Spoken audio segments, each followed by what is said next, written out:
This channel's content is strictly for educational and informational purpose and does not endorse or promote any form of violence, harm, illegal activities, self-injuries and communal disharmony. CBI তদন্ত পাওয়ার পর এক সপ্তাহ কেটে গেছে। এখনো কি কোনো break through নেই সিবিআই এর হাতে? সন্দীপ ঘোষকে পরপর টানা জিজ্ঞাসাবাদ হচ্ছে। কিন্তু এই জিজ্ঞাসাবাদের পরেও কোনো নয়া তথ্য কি আদৌ হাতে এসেছে? সঞ্জয় রায় সে কি একাই জড়িত গোটা ঘটনায়? সেই সম্ভাবনায় কি জোরালো হচ্ছে? তদন্তের অগ্রগতি কি? সিবিআই তদন্তে ঠিক কি উঠে আসছে এই গত 7 দিনের তদন্তে, তা নিয়েই বাড়ছে জল্পনা। সিবিআই তদন্তভার পাওয়ার পর কেটে গিয়েছে এক সপ্তাহ। এখনো কি কোনো ব্রেক থ্রু নেই সিবিআই এর হাতে? সন্দীপ ঘোষকে পরপর প্রত্যেক দিন টানা জিজ্ঞাসাবাদ করা হচ্ছে। আরজি করের প্রাক্তন অধ্যক্ষ সন্দীপ ঘোষকে, তার পলিগ্রাফি টেস্টও হবে, কিন্তু কোনো নয়া তথ্য কি আদৌ হাতে এসেছে? আর এই জায়গা থেকে আরো যেটা প্রশ্ন, যে সঞ্জয় কি একাই জড়িত না এই ঘটনার সঙ্গে আরো কেউ জড়িত, এই সম্ভাবনা, এই প্রশ্ন কিন্তু ক্রমশ জোরালো হচ্ছে। তদন্তের কি অগ্রগতি সেটা নিয়েও কিন্তু বাড়ছে জল্পনা। 7 দিন কেটে গিয়েছে, এক সপ্তাহ কেটে গিয়েছে। আরজি করের ঘটনার তদন্তভার সিবিআই নিয়েছে, কিন্তু এখনো পর্যন্ত কোনো ব্রেক থ্রুই কি সিবিআই এর হাতে নেই। তদন্ত নিয়ে ক্রমশই জল্পনা বাড়ছে। সন্দীপ ঘোষকে পর টানা ম্যারাথন জিজ্ঞাসাবাদের প্রক্রিয়া চলছে, কিন্তু তাতে কি উঠে আসছে, কি জানার চেষ্টা করছেন তদন্তকারীরা? কোনো নয়া তথ্য কি আদৌ হাতে এসেছে? একাধিক প্রশ্ন এই তদন্তকে নিয়ে। সঞ্জয় কি একাই জড়িত না এর সঙ্গে আরো কেউ জড়িত রয়েছে? সঞ্জয় একাই জড়িত কিনা সেই সম্ভাবনাও যেখানে জোরালো হচ্ছে, একই সঙ্গে এই প্রশ্নও থাকছে যে আরো কেউ কি রয়েছে এই ঘটনার সঙ্গে জড়িত। তাহলে তদন্তের অগ্রগতি কোন পর্যায়ে, কিভাবে এগোচ্ছে তদন্ত, সমস্তটা নিয়েই কিন্তু এই মুহূর্তে জল্পনা রয়েছে।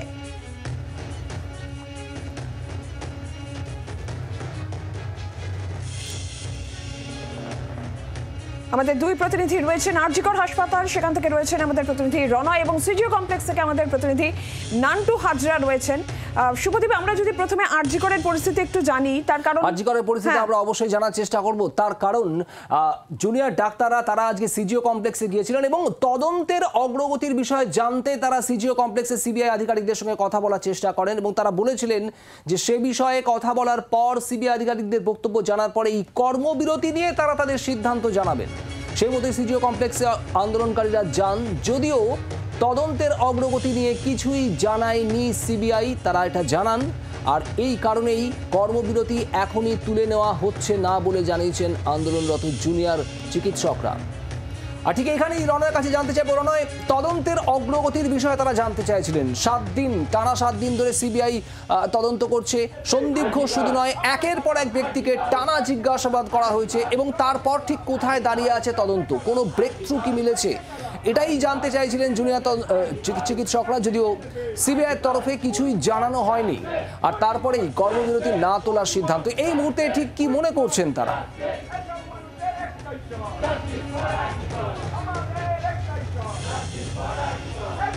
দেখো, কর্মবিরতি যেরকম চলছিল সেরকমই চলছে এবং চলবে, এমনটাই কিন্তু জানিয়েছে। আমি তোমাকে একবার ছবিটা দেখাবো, ক্যামেরাপারসন বুবাইকে বলবো ছবিটা দেখানোর জন্য। তুমি দেখতে পাচ্ছ আরজি কর হাসপাতাল, এই মুহূর্তে কিন্তু আন্দোলন চলছে এবং তারা বলছেন এখান থেকে তারা সরবেন না বা এখান থেকে তারা নড়বেন না।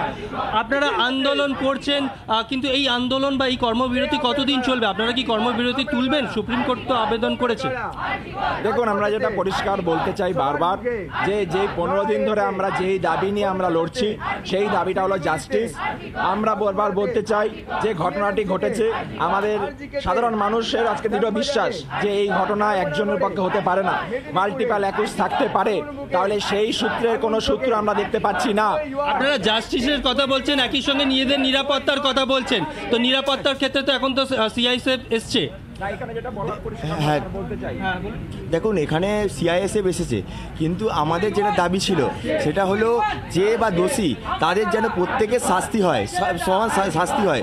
তাহলে এই মুহূর্তে এখনও অনেকে রয়েছে যারা অধরা, যাদের শাস্তি হয়নি, ফলে আমরা নিরাপত্তাটা অভাব বোধ করছি।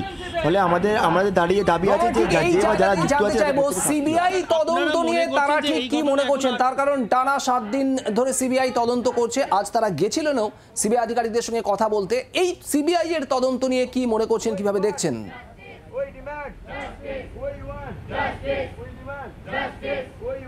একদমই এখানে যারা রয়েছেন তার সঙ্গে কথা বলবো। সিবিআই তদন্ত করছে, এবার আপনারা এইটা নিয়ে কি ভাবছেন? আমরা তো ওটাই বলছি, আজকে সারা দেশ দেখতে পাচ্ছে যে আজকে আমরা 15 দিন ধরে যেই দাবি নিয়ে আলোচনা করছি সেই দাবির কতটা জাস্টিসের কতটুকু জায়গা আমরা যেতে পারছি। আজকে বারবার বলা হচ্ছে সিআইএসএফ দেওয়া হয়েছে, এমনভাবে দেখানো হচ্ছে যে সিআইএসএফ দেওয়ার ফলে সব সমস্যার সমাধান করেছে। আমরা তো বলতে চাইছিলাম যে জাস্টিসের জন্য আমরা লড়াই করেছি, জাস্টিসের জন্য আমরা মার খেয়েছি, এখনো আমরা মার খেতে প্রস্তুত, কিন্তু আমাদের জাস্টিসটা আমাদেরকে দিন, এটাই আমাদের মূল কথা। আজকে সিআইএসএফ কতগুলো হাসপাতালে দিতে পারবেন? আপনি রুরাল লেভেল হাসপাতাল দিতে পারবেন সিআইএসএফ? কতদিন সিআইএসএফ থাকতে পারবে? আজকে যে খুনিরা এর সাথে যুক্ত যদি মাল্টিপল অ্যাকিউজ থেকে থাকে তারা তো এই হাসপাতালের ওয়ার্ডে ওয়ার্ডে থাকতে পারে, ঘুরতে থাকতে পারে, তাহলে কালকে কাজে জয়েন করলে আমাদের মেয়েদের উপর যে আক্রমণ হবে না, তাদের যে আরেকটা খুন হবে না, এই গ্যারান্টি কে দিতে পারে? তাই আমাদের জাস্টিসের দাবি থেকে লড়াই। জুনিয়র চিকিৎসকের আরজি করের তারা কিন্তু কর্মবিরতি চালিয়ে যাওয়ার সিদ্ধান্তই তারা নিয়েছেন। তারা তাদের আন্দোলন চালাবেন যতক্ষণ না পর্যন্ত সুবিচার হচ্ছে এবং তদন্তের অগ্রগতি কি সে বিষয়ে না জানানো পর্যন্ত তাদের কর্মবিরতি তারা প্রত্যাহার করবেন। অন্যদিকে আজকে আরজি করের নতুন সুপারের দায়িত্বে যিনি এসেছেন তিনি আন্দোলনকারী জুনিয়র চিকিৎসকদের সঙ্গে কথা বলেছেন। কি বলেছেন তারপর তিনি শুনুন। আমরা কেউ এখানে প্রশাসনের লোক নেই, RG Kar always work as a unit.